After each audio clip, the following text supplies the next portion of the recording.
bila kita ni Islam, walaupun Islam daripada ahli keluarga sebab mak ayah Islam, tapi cuba kita bayang satu benda, iaitu atas dunia hari ni ada 7 bilion orang, yang Islam 2 bilion je, lagi 5 bilion tidak Islam. Allah tak pilih. Kita dengar bunyi simple, Allah tak pilih. Dia nak faham Allah pilih ke tak pilih ni, cerita dia bila Nabi Muhammad sallallahu alaihi wasallam berdoa siang dan malam untuk satu orang antara yang paling dia sayang dalam hidup dia. Kalau saya sebut macam ni, siapa baca sirah, antara 5 orang yang paling Nabi sayang dalam hidup dia adalah Abu Talib. Sebab Abu Talib pengganti tempat ayah Rasulullah, dan Nabi nak dia masuk Islam. Hari last dia mati, dia tak Islam, dan Nabi duduk di sebelah dia, di sebelah Abu Talib, dalam keadaan muka dan jubah Nabi dibasahi dengan air mata. Bukan sedih sebab pak menakan yang menjadi galang ganti sebagai ayah, tapi bukan sedih sebab pak menakan tu mati, tapi sedih sebab pak menakan tu tak masuk Islam. Allah Ta'ala buat turun ayat waktu itu, wahai Muhammad, sesungguhnya kamu tak boleh pilih untuk bagi hidayah kepada orang yang kamu sayang. Ni ayat Quran ni. Kalau boleh renung elok-elok ni, kalau kita boleh renung, cerita kat anak kita elok-elok ayat ni. Wahai Muhammad, turun ayat Quran, hang tak boleh pilih nak bagi hidayah kat siapa yang hang sayang. Innaka la tahdi man ahbabta, walakinna Allah yahdi man yasha. Akan tetapi Allah, dia memberi hidayah kepada orang yang dia nak, Jalla Jalaluh, yang Allah nak. Kita Islam sebab Allah nak, anak-anak kita Islam sebab Allah nak. Alhamdulillah. Tu nikmat nombor 1, hak paling besar sekali untuk anak-anak kita reti tentang betapa besarnya nikmat hidayah ini. Bila dia besar, kena jaga. Jaga ni yang paling saya semua kita takut, ialah sampai mati, adakah Allah nak kekalkan nikmat ni sampai kita mati? Sebab tu dia ada doa, Allahumma khtim lana bihusnil khatimah wala takhtim alaina bisu'il khatimah. Ataupun doa yang Allah sendiri ajak untuk kekalkan iman, punya ajaib. Allah ajak dalam Quran doa macam Allah Ta'ala kata kita ni, minta macam ni. Kalau nak kekal iman, minta macam ni. Kalau nak reti faham dengan bahasa Kedah ni, nak minta kekal iman, doa macam ni. Maka Allah pun ajak dalam Quran, Rabbana la tuzigh qulubana. Semua orang hafal. Saya jamin hak ni hak mai semua kaki kuliah kan, semua hafal doa tu. Rabbana la tuzigh qulubana, bukan la tuzigh. Orang Kedah baca la tuzigh.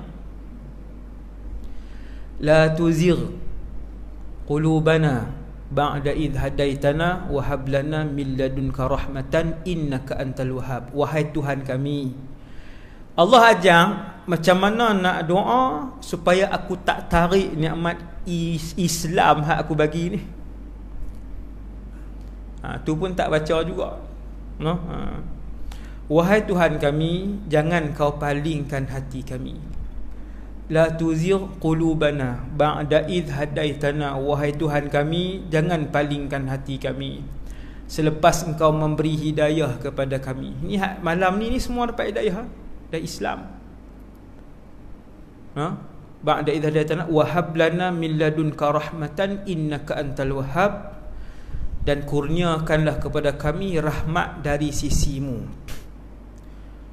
Kita hidup ni dengan rahmat Allah. Manusia boleh makan dengan rahmat Allah.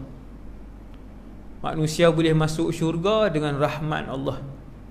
Manusia boleh sembuh dari penyakit dengan rahmat Allah. Turun hujan dengan rahmat Allah. Masuk syurga dengan rahmat Allah. Nabi kata, aku sekalipun bukan masuk syurga dengan amalan aku, illa an yataghammadani Allahu birahmah, kecualilah kalau Allah kesian kat aku rahmah besar, rahmat sangat besar. Sebab tu dalam Quran ada beratus kali doa rahmat. Doa Rabbirhamhuma, wahai Tuhan rahmati mereka berdua, ibu dan ayah. Wahai Allah, rahmatilah kami. Wahai Tuhan kami, jadikan kami di kalangan orang yang dirahmati olehmu. Itu rahmat. Jadi nombor satu,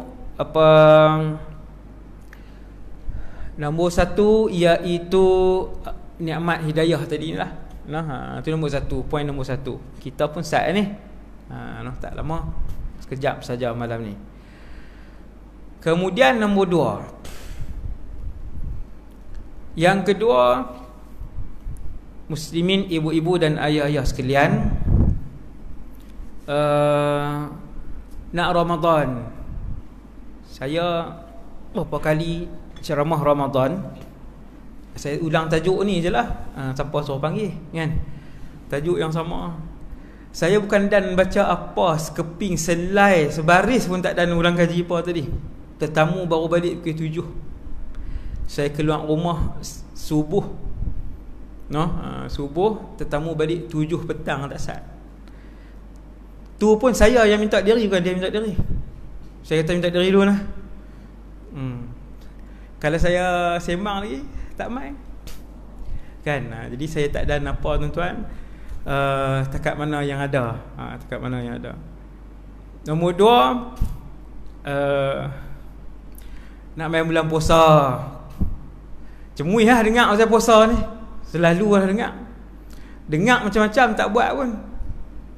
Dengar pasal Quran lah, pasal apa. Tadarus 12 orang itu. AJK ramai pada hak tadarus lagi, bilangan AJK. Bukan masjid sini lah, tempat mana. Subhanallah. Sunnah macam-macam tak tahu. Bulan puasa tak payah cerita, semua orang tahu. Bangun sahur, buka puasa awal, baca doa apa, tarawih, baca Quran. Tapi tak semua hak Allah pilih untuk buat. Subhanallah. Tuan-tuan tahu nikmat apa tu? Yang tu nama dia nikmat hidayah. Nikmat hidayah. Dalam alam ni, hak paling reti semua benda ibadat ni, nama dia Iblis. Hai, kuih sesat nampak ni. Betul ke? Betul ni saya berani sebut kan, dalam TV ke, dalam radio ke, ni berapa rakaman. Dalam alam ni, hasbunallah wa ni'mal wakil, yang paling reti pasal ibadah kepada Allah ni Iblis. Tuan-tuan tengok tempat dia di mana hari ni, malam ni. Sangat menginsafkan. Iblis pernah duduk depan Jibril, depan Mikail, depan Israfil. Dia nombor satu. Satu ketika dulu. Dia nombor satu. Paling alim, dia yang paling banyak ibadat. Tuan-tuan ingat dia ibadat 1000 tahun. Tuan-tuan ingat dia ibadat 10,000 tahun. Iblis. Sampai malam ni, Iblis masih lagi manusia yang paling reti tentang ibadah kepada Allah. Tapi dia tak boleh buat dah sampai malam ni. Sebab tak tuan-tuan, teringat benda ni mengisahkan tak? Sangat mengisahkan. Cuba tuan-tuan renung tengok. Sebelum Allah cipta Nabi Adam, berapa hari je Iblis masih memegang tempat pertama. Yang paling alim, yang paling banyak ibadah dia melebihi semua malaikat yang ada dalam alam ni. Sekelip mata je Allah tukar dia, sekelip mata saja. Daripada tempat nombor 1 dalam alam ni tuan-tuan, nombor 1, dia adalah makhluk yang paling hina dan paling dilaknat oleh Allah Azza wa Jalla. Tuhan boleh ubah tak? Boleh. Sebab tu Allah Ta'ala sendiri ajak dalam Quran doa tu. Tuhan sendiri ajak dalam Quran doa, untuk aku tidak mengubah dan membolak-balikkan hati kalian setelah aku yang pilih untuk memberikan hidayah. Aku yang pilih, bukan Muhammad, bukan Jibril alaihi wassalam. Kena minta. Dia bila dengar boleh amal, yang tu nikmat yang cukup besar. Sebab tu bila tuan-tuan boleh buat satu-satu ibadat, puji Allah. Puji Allah tu macam mana? Alhamdulillah. Ketika kita mendapati diri kita boleh bangun pada waktu malam, ambil air semayang, puji Allah. Jangan kata, ish, hang tak perasan kata hang hebat ni. Satu taman ni hang seorang je main semayang di surau, sejam sebelum azan subuh. Tak perasan kata hang hebat? Iblis bisik, syaitan main bisik. No? Jadi banyak bersyukur kepada Allah bila Allah bagi nikmat boleh beribadat. Bila tangan kita boleh pegang tasbih, kita boleh selawat, puji Allah. Terima kasih ya Allah, pilih aku di kalangan mereka yang mengabdikan diri kepada kamu. Di kalangan mereka yang mengabdikan diri kepada kamu. Alhamdulillah, puji Allah, sebut Alhamdulillah. Sebab Alhamdulillah ni pengikat nikmat. Mana-mana nikmat, ingat kaedah ya, mana-mana nikmat yang ketika kita dapat, kita sebut Alhamdulillah, Tuhan akan ikat sampai mati. Tapi apa? Wa qalilun min ibadiyas syakur. Tapi Allah Ta'ala sebut dalam Quran, akan tetapi sedikit di kalangan hamba kami yang reti bersyukur. Ramai tak pandai berterima kasih. Syakur tu berterima kasih lah. Macam mana cara nak terima kasih kepada Allah? Alhamdulillah. Langkah kaki keluar nak main masjid, lintas dalam hati, Alhamdulillah. Terima kasih wahai Allah, pilih aku daripada ribu hak ada di taman ni. Terima kasih wahai Allah. Teguk ayat Bismillah, teguk ayat Alhamdulillah. Terima kasih wahai Allah bagi minum air yang halal. Berapa ramai yang minum arak, juta minum arak dalam Malaysia hari ni. Daripada budak sekolah rendah sampai hak tua, umur 50, umur 60. Lagi menyedihkan, jadi manager di Kasbek Shah Alam. 4-5 orang tuan-tuan, manager besar dalam Kasbek kilang besar tu, Melayu. Melayu ni saya sebut biar dia dengar. Betapa malang dia dan seluruh keturunan dia. Melayu tuan-tuan, duduk dalam tu. Dia manager ramai dalam tu, kilang besar. Menteri hak luluh kilang tu walaupun dah mati, sampai malam ni dia duduk tanggung dosa besar. Hasbunallah wa ni'mal wakil. Ni nak cerita hak tadi, ikat nikmat. Ikat nikmat dengan banyak menyebut Alhamdulillah. Sebenarnya nikmat Allah ni, wa in ta'uddu ni'matallah la tuhsuha, tak boleh kira. Pasal apa? Pasal waktu kita sarung baju tak sah, nikmat lah tu. kita sarung baju, kita mandi, kena ayak, kita gosok gigi, ada berus, ada ubat gigi, kita shampoo, kita sabun, kita pakai kentola, nikmat ada kentola, kita pakai seluar anak main, kita pakai kain, semua tu nikmat. Tuhan kata kalau hangpa nak kira, la tuhsuha, hangpa tak boleh nak kira. Tapi tak ramai yang Allah bagi ruang untuk sebut alhamdulillah, terima kasih wahai Allah, segala puji bagi Allah. Begitulah Ramadan bersilih ganti. Malam ni umur 46 lah, malam ni umur 52 lah, malam ni umur 61 lah. Dah 30 Ramadan, 40 Ramadan Allah Ta'ala bagi. Berapa kali Allah Subhanahu Ta'ala bagi kat kita Lailatul Qadar. Yang kita duk ingat takat 5-6 tahun ni, 10 malam terakhir kalut di jam masak, kalut kuih raya, kalut dengan cucu mai, kalut dengan nak cari, dengan 10 malam terakhir. Umur 50 lebih lah, 60 lebih. Masa laju ni 29 Mac, habis Mac dah. Laju masa ni nak tunjuk kata dekat dengan kiamat. Yataqarabuz zaman, dia mai dekat dengan kiamat. Sebab tu masa jadi laju. Nabi sebut pula, nak bagi reti, nak bagi faham hak Nabi kata masa jadi laju tu pada setahun rasa macam sebulan. Nabi kata jadi tak? Jadi 50 tahun dulu tak jadi lagi. Ni saya nak abang kata hak la ni baru jadi ni.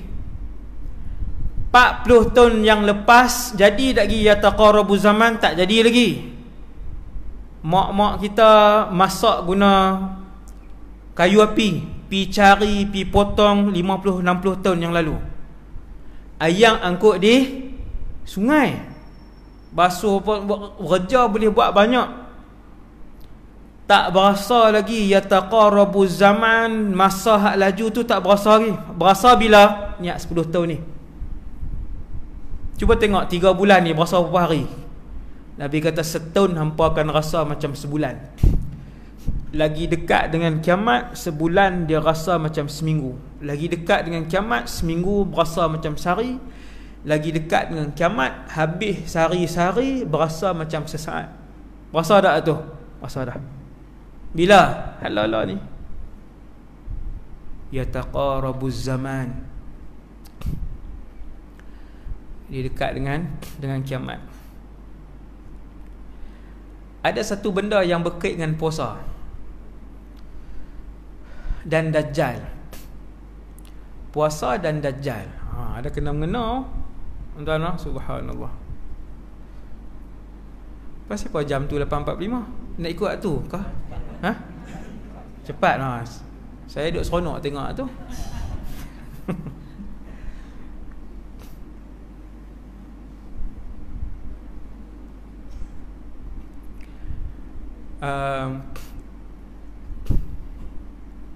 Dia bila habis tanda kecil, kemuncak tanda kecil ni Imam Mahdi. La ni, kalau saya suruh tuan-tuan buka la ni dalam Google, tanda kecil kiamat, lepas tu tuan-tuan sebut kat saya hak mana hak tak jadi. La ni tuan-tuan boleh buka dalam Google, tulis tanda kecil kiamat, beritahu kat saya hak mana tak jadi. Bangunan pencakar langit, banyak terjadi pembunuhan, sampai orang yang dibunuh tak tahu pasal apa dia dibunuh, orang yang membunuh tak tahu pasal apa dia membunuh. Tu hak bunuh budak lah ni, bunuh budak umur 3 tahun, hempak budak. Kan ada puncak, bukan di New York ni, Malaysia ni. Dia bila semua tanda kecil ni jadi, kemuncak dia Imam Mahdi, kemuncak ataupun penutup kepada tanda kecil. Dan ketika Imam Mahdi hidup dan dia keluar, waktu tu Dajjal akan keluar, iaitu tanda besar nombor 1. Subhanallah. Sebab tu hak perangai Dajjal ni banyak. Sebab pak nak keluar. Antara perangai Dajjal paling besar nombor 1 ialah menipu. Penipu besar. Banyak nak menipu. Menipu berlambak daripada hak atas sekali sampai bawah sekali. Menipu. Dajjal menipu. Sebab tang mana pun dia keluar, dia kata akulah Tuhan. Memang penipu besar. Subhanallah. Benda yang kait dengan puasa ni, nak kait dengan puasa ni, Dajjal dan puasa. Apa dia tu tajuk tu? Iaitu bila Dajjal keluar, Nabi kata umur dia singkat je. Sebab dia hidup lama dah. Sejak 1400 tahun yang lalu, ada sahabat Nabi pernah jumpa dengan Dajjal dan dia hidup, iaitu di sebuah pulau. Saya tak mau cerita hak pulau tu, jadi panjang. Sahabat ni naik kapal, cerita juga. Cerita sat, sebab dia cerita dia panjang. Dia naik kapal, sesat 30 hari. Mereka berjumlah 30 orang. Hak ni bukan saya saja sebut. Yang ni hadis Sahih Muslim. Naik kapal di laut, di Mekah ada laut lah, laut merah. Laut luas lah, bukan tasik. Laut. Sesat 30 hari sampai ke sebuah pulau, jumpa Dajjal di pulau tu. Bila dia balik, dia ni tak Islam waktu tu, dia agama Kristian. Nama dia Tamim Ibn Aus Ad-Dari. Dia Kristian, dia balik sebab Dajjal sebut pasal Nabi Muhammad sallallahu alaihi wasallam. Dajjal sebut pasal Nabi Muhammad adalah rasul dan bertuah beruntung siapa yang ikut Nabi itu. Dajjal kata. Walaupun dia Dajjal, hak tu betul. Hak tu dia sebut betul. Maka Tamim balik, pergi jumpa Nabi, dia masuk Islam. Dan dia cerita ke Nabi. Semua benda hak dia cerita ke Nabi, daripada hak cerita panjang tu, hak saya tak cerita kat tuan-tuan tu malam ni, cerita panjang hak dia cerita ke Nabi tu, kesemuanya Nabi dah cerita kat sahabat.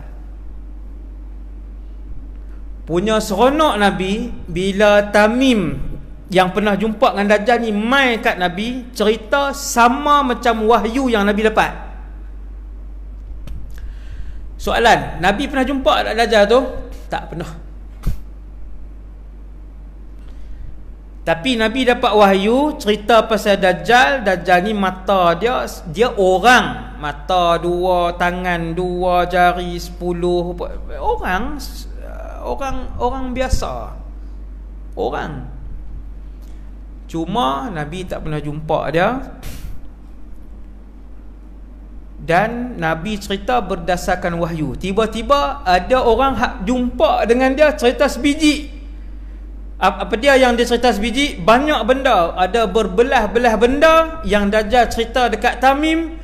Semua benda tu Nabi dah cerita lama dah kat sahabat. Antaranya ialah bila dia dilepaskan nanti, yang memenjarakan dia ialah, yang mengikat dia hari ni ialah Allah. Sejak bila? Wallahu a'lam. Sejak zaman Nabi apa? Macam-macam pendapat. Tak penting. Yang penting dia ada tak? Ada. Satu hari Allah yang mengikat dia akan membebaskan dia.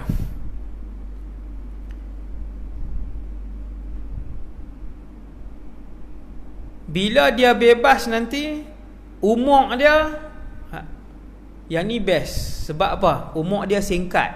Dia itu umur dia 40 hari. Lega. 40 hari bukan nak dan pusing. Kan? 40 hari tak ada nak pusing. Nak pusing apa? Tak ada nak pusing dunia. Kita selamat ni duduk Taman Jaya, takkan dia nak dan sampai. Okay. Nabi pun kata dia ni nak kait dengan Ramadan ni. Nabi kata umur dia 40 hari, kemudian dia akan mati dibunuh oleh Isa AS. Tak nampak Encik Fazli, baru nampak. Lupa tak saat ni, alu-alu kan dia, staff kami. Okey, kemudian 40 hari. Waktu Tamim jumpa dia dalam gua tu, dia kata tak ada negeri, tak ada bandar kecuali aku sampai. Ni nak bagi tuan-tuan, nak bagi tuan-tuan rasa tak seronok balik. Tak sah rasa seronok dah. 40 hari saya pun seronok. 40 hari bukan dah pusing, tambah naik kuda.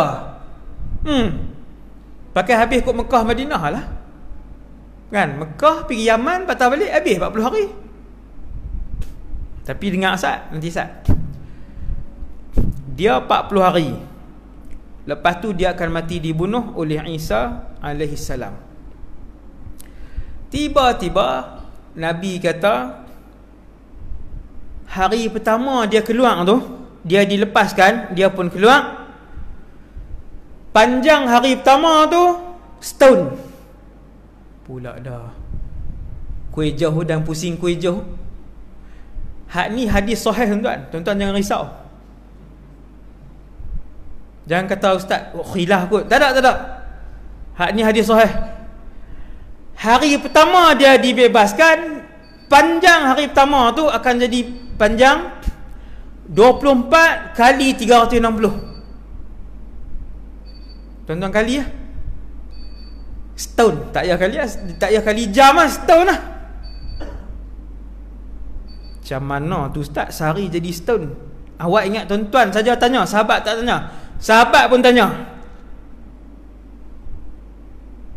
Sahabat tanya, ya Rasulullah, waktu hari pertama dia main tu 8,000 jam setahun.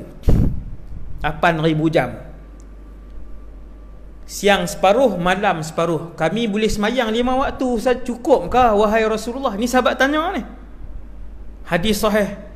Ya Rasulullah, apakah cukup kami solat 5 waktu hari pertama hak panjang tu? Nabi kata tak. Nabi kata uqduru lahu qadra. Saya tak mau cerita lah pasal semayang, saya panjang. Masa nak habis dah. Kalau jam ni 5 minit lagi takkan. Saya guna jam saya lah. Okey. Nabi kata tak cukup 5 waktu walaupun sehari. Puasa macam mana pula? Okey.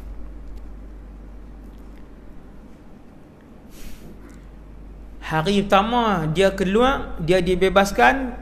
Nabi kata hari pertama tu akan jadi panjang. Tak boleh nak fikir 8,000 jam. Jadi tak boleh nak masuk akal dah. Nabi kata hari kedua korang sikit. Allah yang cipta bumi ni, Allah yang akan bagi jadi panjang siang dan malam tu, jadi setahun. Hari kedua Allah Ta'ala bagi pendek sikit, alhamdulillah jadi sebulan. Hari ketiga Dajjal keluar jadi seminggu. Maksudnya macam ni, hari ketiga tu panjang dia 24 kali 7. Hari keempat macam biasa. Nabi kata macam biasa. Kalau orang hari ni jawab apa dia? 24 jam lah. Hari keempat Dajjal keluar, baru jadi 24 jam. Semua sekali tuan-tuan, campur hak 360 hari, campur 30, campur 7, campur 36, jadi lebih kurang 400 hari. Maksudnya lagi jauh dia boleh pi. Tambah pula Nabi pi sebut, tambah ke tu lagi. Sahabat tanya, ya Rasulullah, macam mana dia nak dan pusing? Nabi kata sur'atuhu kal ghaith istadbarat hurrihu. Seperti awan yang ditolak oleh angin kencang. Angin ni 200 km sejam kah? Tuan-tuan tengok dalam YouTube, dia main taufan di luar negara. Kereta 5-6 minit duduk di atas, daripada duduk di bawah duduk di atas. daripada sini dia bawa 3 km pergi mana tu? Kereta angin. Pokoknya patah. Tu dia angin berapa ribu kilometer tu. Nabi tak sebut jet. Nabi kata seperti awan yang ditolak oleh angin kencang. Tu pergerakan dia. Maksudnya sampai tak Sungai Petani? Sampai ya. Sebab tu dia boleh sebut ma min qaryatin. Dajjal sebut dalam hadis sahih Muslim hak panjang tu. Dajjal kata tidak ada bandar, tidak ada kampung kecuali habattuha, aku mesti mendarat. Dia guna perkataan mendarat. Saya tak tahu, saya tak berani sebut. Saya tak sebut Boeing berapa ke, saya takkan sebut. Kita tak tahu apa hakikat dia. Kemudian kata Nabi, 3 tahun sebelum Dajjal keluar, Allah sekat 1/3 hujan, 1/3 hasil tanaman bumi. Kedah saja ke? Satu dunia. 2 tahun sebelum Allah sekat 2/3. Allah sekat langit tak turunkan 2/3 daripada apa yang dia duk turun tiap-tiap tahun. Bumi tak buat keluar 2/3. Tanaman tak menjadi apa semua. Tengok tuan, sikit-sikit setahun sebelum dia keluar, bumi, langit tak buat turun ayak setitik pun. Bumi tak buat keluar sebiji pun gandum, sebiji pun padi. Lepas tu dia keluar. Bila dia keluar, setitik pun tak ada ayak ni. Bila dia keluar, ayak ni setitik pun tak ada. Kita kata simpan lah ustaz. Simpan apa? 3 tahun lagi Allah Ta'ala. Sebelum dia keluar tu 3 tahun Tuhan bagi tak ada dah. Malaysia ni kalau tak turun hujan langsung 3 bulan, 4 negeri akan mula catur air. Saya berceramah, saya kena study. Saya tak boleh baca nona mangga ke apa. Saya kena study fakta. Study 3 bulan kalau Malaysia ni tak hujan, 4 negeri akan catur air. 3 bulan 6 9. Hak Nabi sebut ni 3 tahun sebelum Dajjal keluar, Tuhan catur dah hak langitnya. Setahun sebelum Dajjal keluar, tak keluar terus air. Hari dia keluar, yang ni tak ada terus, setitik pun tak ada. Berapa hari tuan-tuan nak bertahan? Tak lama, 400 hari. Tang ni dia main bab puasa. Ni besarnya bab puasa Ramadan ni, tuan-tuan ingat apa di akhir zaman ni? Ramai tak yang tak puasa? Berlambak di akhir zaman ni yang tak puasa. Hak geng taksi, geng lori, cara geng taksi, geng lori. Saya bukan buat contoh ni nak memburukkan siapa tak. Semua sama aja. Cuma masing-masing dengan perangai masing-masing lah. Ada hak jenis bulan puasa pergi makan kedai Cina, dia tak malu. Nak sebut ke? Oh dia takkan sebut nama kot. Faham lah. Kena 2-3 orang jadi lah. Dia gamak pergi makan kedai Cina, dia gamak. Buka kot belakang lah, ataupun buka separuh. Ada sampai hari ni. Lepas tu hak pergi beli nasi bungkus, ada hak jenis buka kedai awal pukul 2. Bagus kerajaan kita, antara benda yang bagus kerajaan buat ialah menetapkan tak boleh buka awal kedai makan ni. Bagus tak? Bagus. Kalau pukul 4 lagi bagus kan? Lah ni pukul 2 buka dah nasi telur campur. Lepas tu kan pakat beli bungkus tonggek merata tepi sungai, tepi mana. Ni bukan cerita hak tingkatan 4. Hak ni hak tingkatan 46, tingkatan 52, tingkatan teruk-teruk ni. Saya tengok dengan mata saya. Bila Ramadan, saya suka pergi baca Quran tang ayat-ayat terjun ni. Belah-belah tupah apa semua tu kan. Saya pergi tang tu, tepi bawah pokok ayam apa semua kan, sambil kaki tak tu. Duduklah tang tu baca Quran. Dah dia mai buka nasi. Buka baru tengok. Tapi angkat tangan juga. Nasi duduk di tangan. Saya pun perhati jawab 50 lebih. Kita tengok muka kita reti. Dia muka 30-an tak sama, muka 40-an tak sama, muka 50-an tambah 60-an lagi tak sama. Dia tonggek je, tak ada duduk dah. Dia tonggek je atas tu, buka kalau tengok. Buka dah. Pergi ke belakang sikit je lah. Takkan nak makan tang tu. Dah satu line dengan saya. Satu line tu, duduk belakang sikit. Makan juga. Makan juga. Ramai tak puasa. Ramai tak puasa. Yang lebih menyedihkan di sekolah. Ada satu sekolah menengah panggil saya ceramah. Dulu saya kerap. Lebih 100 buah sekolah saya pergi. Dulu sebelum zaman sibuk. Lah ni sibuk dengan sekolah. Lah ni buka sekolah, dulu mengajar tak fikir apa dah. Kemudian ada satu sekolah ni, saya pergi, sebelum mula ceramah saya tanya masalah apa sekolah ni. Dia kata, ustaz, masalah dia pelajar kami ramai 1000 lebih. Dia ada sekolah menengah, cikgu tahu siapa cikgu. Ada sekolah menengah mencecah 1800. Punyalah ramai. Cina pun ada, India pun ada, 200 orang, 300 orang. Bila bulan Ramadan, kantin buka tak? Buka. Dia buka juga, tapi makanan terhad. Tiba-tiba hari pertama buka, makanan habis awal. Yang mai sikit, tapi makanan tak cukup. Orang kantin seronok tak makanan tak cukup?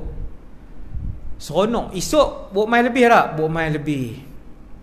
Asal nasi lemak 300 saja. Dah bila tengok habis cepat, dia buat mai 500. Dia kata anak-anak Cina dengan India ni makan tambah ni kali ni Ramadan. Buat mai 500 pun habis awal. Hari ketiga dia, ni bukan contoh lah, ni hak jadi betul ni. Ni nak cerita tuan-tuan pakat jaga anak-anak. Saya bagi tips untuk meraih keberkatan daripada Allah. Anak-anak ramai tak puasa sebenarnya. Bila hari yang keberapa pun tuan-tuan, bawa mai nasi lemak dengan bihun, kantin sedia 1000, habis. Budak Cina 200. Kantin dia nak kira apa? Ni orang kantin kena bertakwa kepada Allah. Ramai juga anak murid saya yang pengusaha kantin pun. Jangan buat lebih kurang, Tuhan akan kira di mahsyar nanti. Goreng lebih kurang, guna bihun hak paling murah, keras. Budak kan tahu apa? RM1.50. Tak buh apa. Toge pun tak buh, kan kata ayam. Boleh tiang pula. Tak habis. Ada lagi 10 minit. Tuan-tuan sekalian, ustaz tu kata, di sini ustaz, budak-budak bukan sahaja tak puasa, bahkan bila Ramadan mereka makan ramai-ramai dalam kelas. Hak pi beli ni anak Cina, seorang bawa 4 bungkus, seorang bawa 2 beg, seorang bawa naik makan. Saya kata, pengawas tiap-tiap kelas ada, turut tulis nama. Dia kata, ustaz, pengawas tak ada, tak makan dalam kelas. Alhamdulillah. Lepas tu macam mana? Pengawas makan belakang bangunan. Sebab teruk sangat kalau duduk sekali. Hak baju biru kan, pengawas baju biru lah. Kalau makan dalam kelas jadi teruk terlampau. Dia pun makan juga, tapi tak dalam kelas. Dia hormat sikit, makan di belakang. Tapi bukanlah kata satu sekolah, cumanya jadi benda tu jadi parah. jadi parah. Yang tak puasa ramai. Maka antara hak Nabi ajak, dia tuan-tuan duk heran, anak-anak zaman hari ni tak mau bangun sahur. Kita kata kemah, sepanjang tahun tak pernah puasa sunat. Mai Ramadan tak pernah sahur, tapi puasa habis ustaz. Saya heran anak saya. Heran, tak payah heran, dia bersahur pukul 11.30. Dia sahur 11.30 kat sekolah. Kat sekolah ni bukan kata bihun goreng nasi lemak. Rokok pun boleh hisap. Rokok boleh hisap. Cikgu tak larat dah. Punya pasal yang apa nak hisap kau. Setengah sekolah tak larat. Pelajar terlampau ramai. Masuklah tandas budak waktu bila pun berasap. Bulan puasa, subhanallah. Kita duk heran anak kita 30 hari mangkit sahur 6-7 hari je hak lain tak sahur. Kuat balik tolong kita pula apa. Ni saya bukan nak ajak buruk sangka dengan anak ni. Berhati-hati. Laki saja ke ustaz, sama akhir zaman ni laki perempuan sama naik. Jangan kata anak laki saja lah. Kondom hari ni jumpa bukan dalam beg orang lelaki, jumpa dalam beg pelajar perempuan hari ni punya kondom. No? Hari ni punya kondom. Tak mahu cerita tu bab tu panjang. Jadi tuan-tuan, Nabi ajak tuan-tuan buat satu sunnah ni, iaitu sunnah bersahur. Pelik no? Nabi sebut macam ni, tasahharu fa inna fis suhuri barakah. Nabi kata bersahurlah. Bila mangkit, gerak anak-anak untuk bangun sahur. Kita kecil-kecil dulu sampai hari ni, saya ingat betapa mak ayah zaman dulu walaupun mengaji tak banyak, tapi bila mai Ramadan, dia akan buat makanan yang anak dia lalu untuk bersahur. Apa dia? Paling budak lalu, apa dia? Nasi goreng. Hak tu lah dia buat. Dan saya pernah waktu kecil buka-buka mata duduk depan nasi lah. Saya pun tak tahu bila. Bukan tak tahu bila, pak angkat. Ayah tu angkat. Subhanallah. Alhamdulillah, berkat rajin orang tua-tua dulu, berkat amalan sahur hak Nabi ajak, Nabi kata sesungguhnya pada waktu itu dan perbuatan bersahur itu ada keberkatan. Tak sama mak ayah hari ni. Mak ayah hari ni bukan dia tak gerak anak-anak, dia pun tak mangkit sahur. Kena lagi 5-6 orang ambil pi. Siapa suruh panggil? Ni saya tak kata siapa, saya tak kenal seorang dua. Subhanallah. Mak ayah tak mangkit.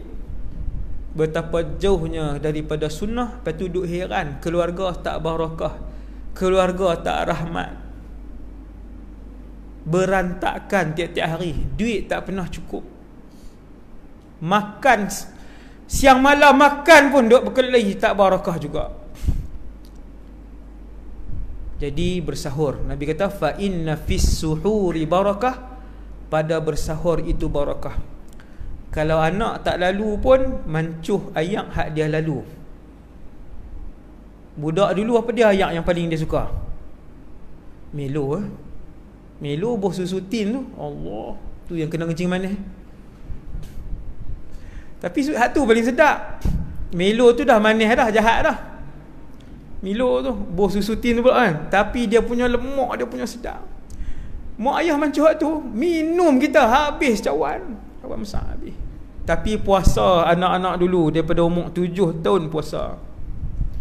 Lah ni umur 17 tak puasa. Umur 27 masih tidak berpuasa.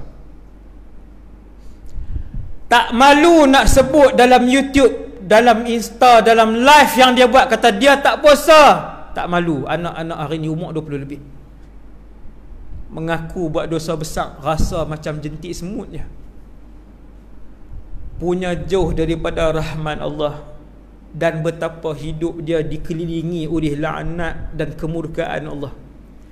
Sebut ni, muka penuh selamba. Saya tengok dengan mata saya, dan saya dengar dengan telinga saya. Dia kata, budak tu kalau saya sebut nama, tuan-tuan tahu, umur 20-an. Dia kata, saya tak puasa. Memang saya sebut kat you all, saya tak puasa. Sebab apa saya tak puasa? Sebab saya tak solat. Subhanallah.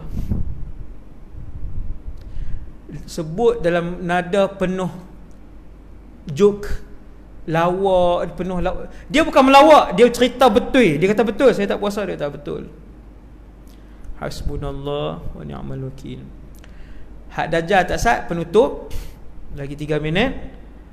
Iaitulah apabila Dajjal ni keluar, ayak ni tak ada. Tuan-tuan bayang tengok berapa lama? 400 hari.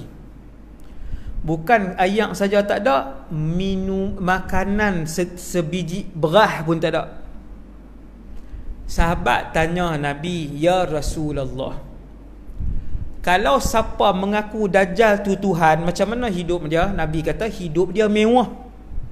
Makanan dia dapat, minuman dia dapat, emas perak dia dapat. Dajjal akan bagi dunia kat dia. Bagi. Sebab Dajjal ni sihir dia boleh buat keluar emas perak daripada tanah macam tu je. Dia bagi. Kemudian sahabat pun ingatlah, siapa yang tak mau mengaku kata Dajjal ni Tuhan, kumpulan beriman, dia nak makan apa? Ya Rasulullah, dah kata ayak sitik pun tak ada. Tang ni mai bak puasa. Tapi kali ni bukan puasa daripada subuh sampai ke maghrib. Puasa kali ni daripada Dajjal keluar sampai 400 hari, siang dan malam. Tuan-tuan, benda ni nak jadi dah, mesti jadi.